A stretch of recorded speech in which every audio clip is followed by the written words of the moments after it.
Kerala election impact Karnataka Congress కమ్యూనిస్టుల మధ్యన పోరాటం వైపుకి వెళ్ళబోతుంది. కేరళకి ఎలక్షన్స్ త్వరలో రాబోతున్నాయి కాబట్టి ఇక INDA కూటమిలో భాగస్వామి పక్షాలైనట్టు కాంగ్రెస్ కమ్యూనిస్టులు తనుకోబోతున్నారు.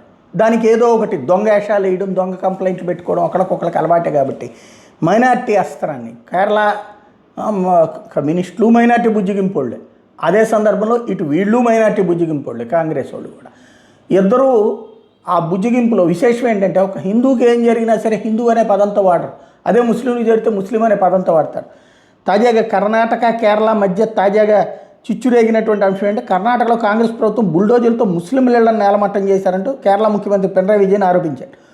బెంగళూరు యలహంకలోని కోగిలు లేఅవుట్ దగ్గర ప్రభుత్వ స్థలాలు అక్రమంగా నిర్మించిన ఇళ్లను గ్రేటర్ బెంగళూరు అథారిటీ అధికారులు 4 రోజుల క్రితం కూల్చేశారు.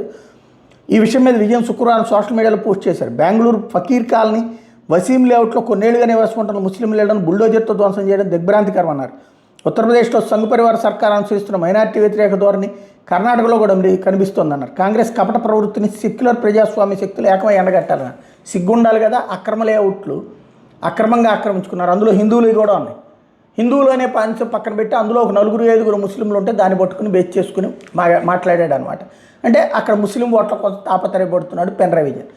దీంతో DK శివకుమార్ స్పందించారు. కేరళలో ఎన్నికలు సమీపిస్తున్న తరుణంలో పినరయి విజయన్ రాజకీయ జిమ్మిక్కులు చేయొద్దని Karnataka deputy CM DK Shivakumar ధ్వజమెత్తారు. శనివారం ఆయన స్పందిస్తూ సీనియర్ నేత పినరయి విజయన్ వాస్తవాలు తెలుసుకోకుండా మాట్లాడారు. కొందరు ప్రభుత్వ స్థలాలను అక్రమంగా నివాసం ఉండటంతో మా ఎమ్మెల్యేల అధికారిని వాడు తొలగించామని చెప్పారు.